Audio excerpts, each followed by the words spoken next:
Facebook's founder and chief has told MPs he won't appear before them to give evidence on the technology company's misuse of personal data.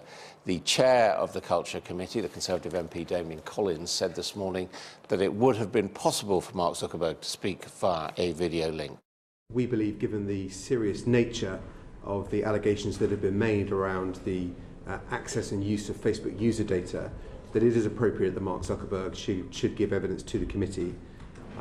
He has suggested that Chris Cox, the Chief Product Officer at Facebook, could come to London to give evidence to the committee in the first week after the Easter recess.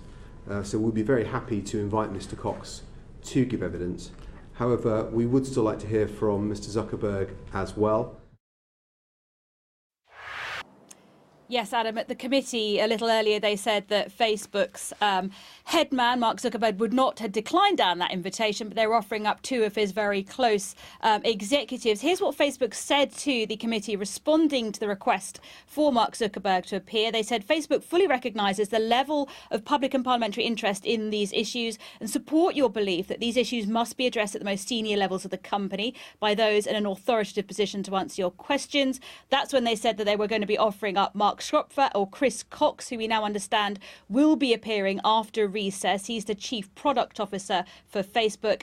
They go on to say that both of these two men they offered up have extensive expertise in these issues and are well placed to answer the committee's questions on these complex subjects. However, as we know, the committee chair, Damien Collins, said today he still believes that he would like to hear from Mark Zuckerberg himself, and he said that could be by video link, if not in person, and he's now going to look into whether or not Mr. Zuckerberg could still make an appearance. So although that has initially been declined by Facebook, he still could be asked to appear. The reason for this is that the committee wants to know how Facebook has been acquiring data, what it's been doing to keep the data, how it's been stored and who that data might have been shared with. This all comes from the story regarding a data mining company called Cambridge Analytica, which has been in the press a lot recently.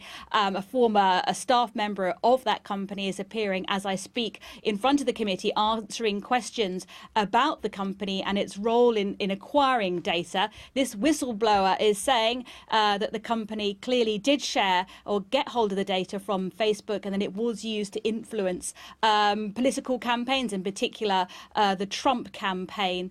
It's also allegations that it might have influenced the Brexit referendum as well, and this is what's coming out in the committee at the moment. But as it stands, Mark Zuckerberg will not be, for the time being at least, appearing in front of the committee, offering up a deputy of his instead.